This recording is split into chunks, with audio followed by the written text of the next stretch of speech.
بسم اللہ الرحمن الرحیم۔ آج کی تاریخ 25 اگست 2020 ہے۔ کلاس تیسری کا اردو ہم نے لیا ہے رکشا بندھن۔ اس کے آج ہم سوالات کریں گے۔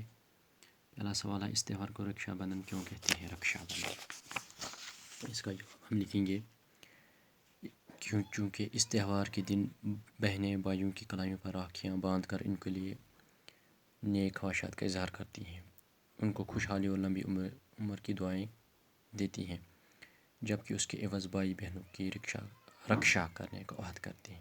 اسی لیے اس تہوار کو رکشا بندھن بھی کہتے ہیں۔ چونکہ کیا یہ ہم نے آنسر اس کا لکھا، رکشا بندھن کے دن بہنیں بھائیوں کی کلائی پر راکھیاں باندھ کر ان کے لیے نیک خواہشات کا اظہار کرتی ہیں، ان کو لمبی عمر کی دعائیں دیتی ہیں، اس کے عوض بھائی بہنوں کی رکشا کرنے کا آمادہ کرتے ہیں، عہد کرتے ہیں۔ اس لیے اس تہوار کو رکشا بندھن کہتے ہیں۔ ایک سوال، بہنیں راکھی کے دن کیا کرتی ہیں؟ بہنیں راکھی کے دن کیا راکھی کے تہوار کے دن بہنیں بھائیوں کی کلائیوں پر راکھیاں باندھ کر ان کے لیے نیک خواہشات کا اظہار کرتی ہیں۔ دوسرے سوال کا آنسر ہے یہ، ان کے لیے نیک خواہشات کا اظہار کرتی ہیں۔ موہن نے اپنی بہن اوشا کو راکھی کے دن کیا تحفہ دیا؟ موہن نے اوشا کو راکھی کے دن کیا تحفہ دیا تھا؟ اس سوال کا جواب ہمیں دینا ہے۔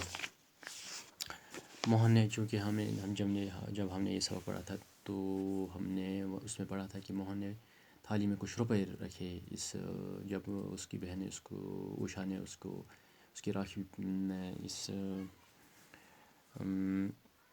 راکھی باندھی تو اوشا نے، تو اس کے عوض اس نے تھالی میں کچھ روپے رکھے، رسم کے مطابق کچھ روپے رکھ دیے اور اپنی بہن کو دعا دی اور ہمیشہ اس کی رکشا یعنی حفاظت کرنے کا وعدہ کیا۔ تو کیا کیا موہن نے؟ اس راکھی کے عوض موہن نے تھالی میں رسم کے مطابق راکھی کے دن کیا تحفہ دیا؟ موہن کو اپنے ہاتھ سے مٹھائی کھلائی۔ موہن نے تھالی میں رسم کے مطابق کچھ روپے رکھ دیے اور اپنی بہن کو دعا دی اور ہمیشہ اس کی رکشا یعنی حفاظت کرنے کا وعدہ کیا۔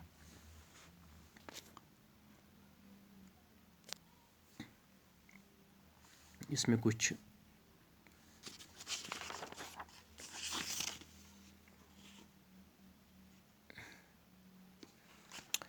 الفاظ معنی بھی ہیں، لفظ کے ساتھ دار لگائیے۔ مثال چمکدار، رنگدار، دکاندار، مزیدار، شاندار، خوشبودار۔ اسی طرح سے